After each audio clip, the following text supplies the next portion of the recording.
Hi, welcome to my art talk this week. So, what have I been up to? The 4 weeks Easter holiday are over. I didn't do this very much. I was way too busy, but it's feeling really good. I've just been to shopping to buy some new picture frames, and so I framed some of the work I did last term on the Royal Drawing School.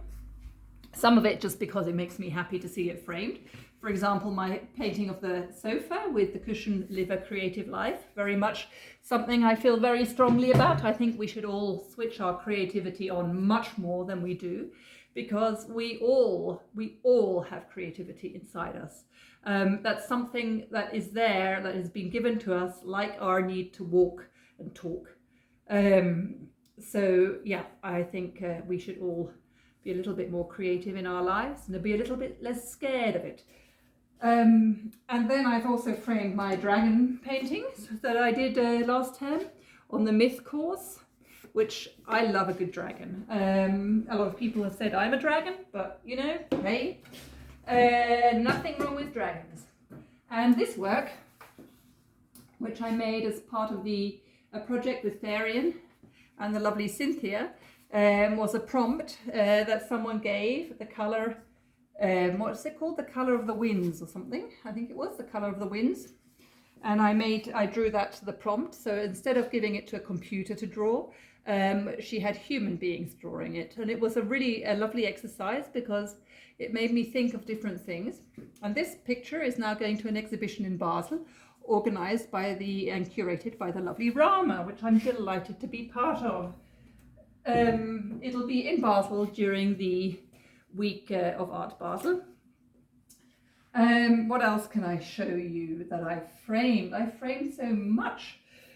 So yes, and I've bought frames, but I haven't framed them yet, for some paintings that are going off to Dotzingen in Switzerland this summer, where I'm very happy to be part of an exhibition called Sun, Fun and Nothing to Do, because we all need a bit of cheering up in these troubled times.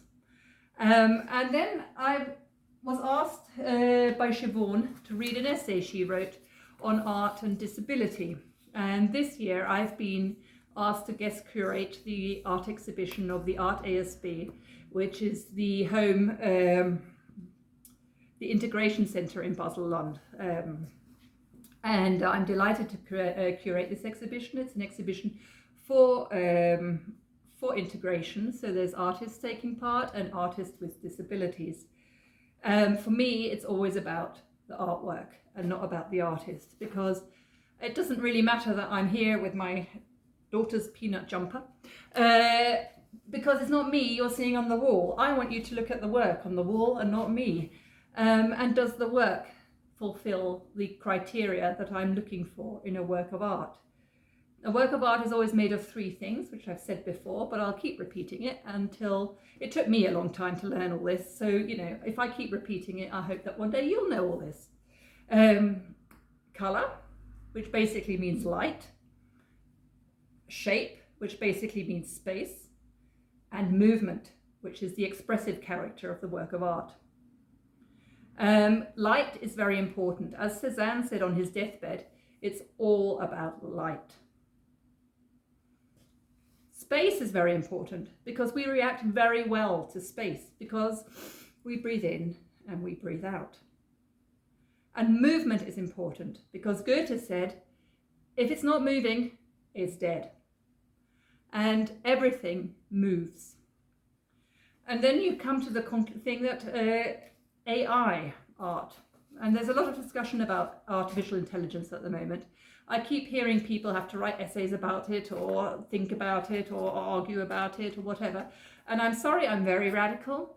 We don't have a computer in our bodies. I don't. Do you have a computer in your body? I doubt it. And Plotin, one of the pre-Socratic philosophers, said, if the eye didn't have the sun in it, it wouldn't be able to see the sun, which basically means we can only relate to things that we have in us. So then you could say we have some of the sun, some of the light in us. Therefore we can relate to the sunlight. We need light in our works of art, as Cézanne found out. So where was I going with that? So we need to think about what makes art art. And of course, we'll never know if this is art. Am I surrounded by art, or am I just surrounded by shapes and colours? You won't know. Just as you don't know, is that nature out there? Is that tree you're looking at really a tree? We decided that. The tree didn't come and say, hello, good day, my name's Tree. No, we decided this is a tree. We will never know if nature is really nature, but we will be able to move towards defining it slowly and carefully. And it's the same for art. If we know the criteria we have to judge art, and that's not purely subjective, our subjective liking of a work of art or dislike of a work of art is merely the starting point for a conversation. We then need some criteria to discuss why we like it. How does it work? And if the work of art is screaming shock, horror, then it's abusing you. Because art is freedom. It's freedom to show the ugly, but without shocking you. If it's trying to shock you, it's grabbing your attention. It's like that negative headline on the newspaper, man shot by woman, or whatever it is. So many rockets fired last night. That's bad news. Bad news and ugliness comes very easily. We don't need to do anything. It's easy.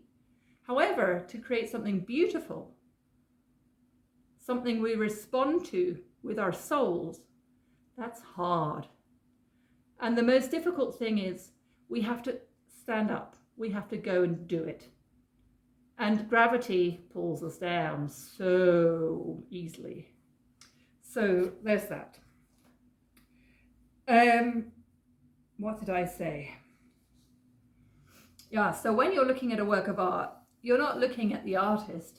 It's not Van Gogh stuck on the wall with his sunflowers. Does it matter if you know he chopped his ear off? I don't really think so. Are the sunflowers a fantastic, beautiful picture? I think so. Will you be able to look at the sunflowers and still like it without knowing anything about Van Gogh? Probably. So we're not looking at the artist. And that's the mistake I often see when I go into art galleries and museums. People are busy telling their listeners about the artist. He lived like this, she did this, she died in poverty, blah, blah, blah. Not so relevant about the artwork. It should be about what is the formal composition of the artwork? What are the colours used? Is there a feeling of space? Do your eyes like to wander around in the room you're looking at? Would you like to look at it for longer? And then, of course, there's all the criteria that were written down by Immanuel Kant about how to judge a work of art. But the problem with this is, I think they're vitally important, but actually, virtually nobody knows them anymore. So it's very difficult to have a discussion with someone about this if your partner doesn't know anything about it. So this is why I keep telling you about this in my YouTube videos, because I just think it's such important knowledge. That and the fact that we are all born to create. Because our bodies are creating all the time. They're creating new cells, new hairs. We're changing all the time. And therefore, we need to move and be more creative in our everyday life. By being an artist, of course, I have schooled my creativity. I keep learning.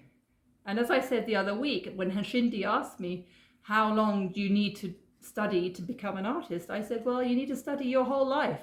It never ends. You can never not learn. And the more open you are and the more interested you are, the more you'll learn and the more interesting your life will be. I hope. Anyway, that's it for now. I think I've done my 5 minutes. Oh, I've done 9. I'm really sorry. I've waffled too long. Please forgive me this time and see you next time. Bye-bye.